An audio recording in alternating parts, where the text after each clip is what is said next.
అట్లాగే overseas scholarships మేము అద్భుతంగా చేశాం. మీరేం పట్టించుకోవట్లేదంటే నేను ఆ లెక్కలు కూడా తెప్పి చూశాను. మీ ప్రభుత్వ హయాంలో శాంక్షన్ చేశారు తప్ప డబ్బులు ఇవ్వలే ఎవరికి.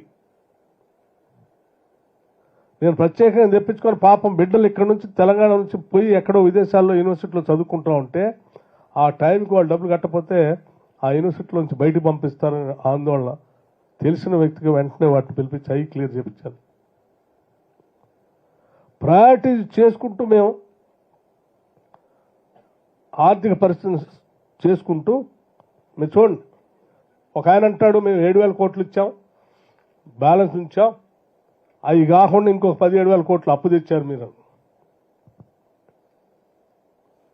7,000 కోట్లు ఇవ్వలే, అది బ్యాలెన్స్ చూపించాం మీకు.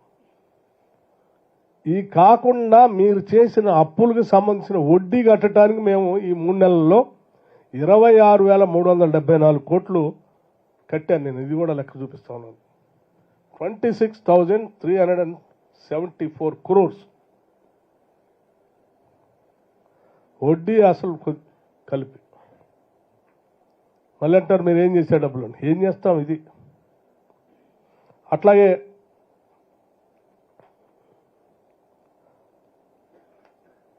66,507 కోట్లు మేము ఇప్పటికల్లా,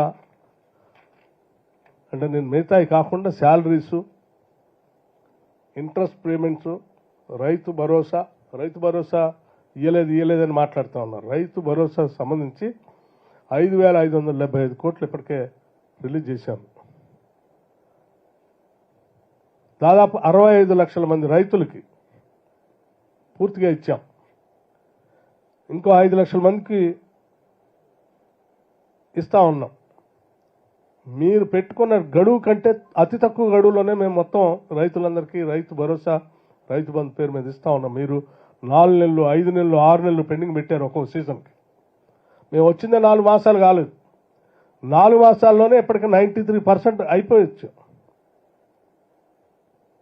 అట్లాగే మహాలక్ష్మి ఆర్టీసీకి మీ అందరికీ తెలిసిందే, ఒకప్పుడు ఆర్టీసీ అసలు నడుస్తుందా లేదా, మూసేస్తారా అమ్ముతారా అనేటువంటి పరిస్థితి నుంచి ఈరోజు మహాలక్ష్మి స్కీమ్ ద్వారా ఫ్రీ బస్ రైడ్ మహిళలకు ఇస్తూ ప్రతి నెల మేము కట్టినటువంటి డబ్బులు, గత ప్రభుత్వాలాగా స్కీమ్ అనౌన్స్ చేసి ఆయా కార్పొరేషన్స్ని వాడేటట్టు చేసి ప్రభుత్వాలు డబ్బులు కట్టకుండా ఉండే చివరికి ఆ కార్పొరేషన్లన్నీ మూసేసే పరిస్థితి వచ్చింది. కానీ మేము అట్లా చేయట్లేదు.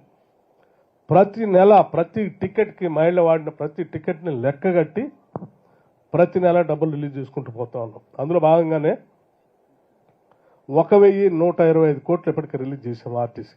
అందుకే వాళ్ళ ఆర్టీసీ ఆపరేషనల్ ప్రాఫిట్స్లోకి వచ్చేసింది. అట్లాగే గృహజ్యోతి సంబంధించి 200 కోట్ల రూపాయలు ఇప్పటికే రిలీజ్ చేశాం. ఎప్పటికప్పుడు రిలీజ్ చేస్తూ ఉన్నాం.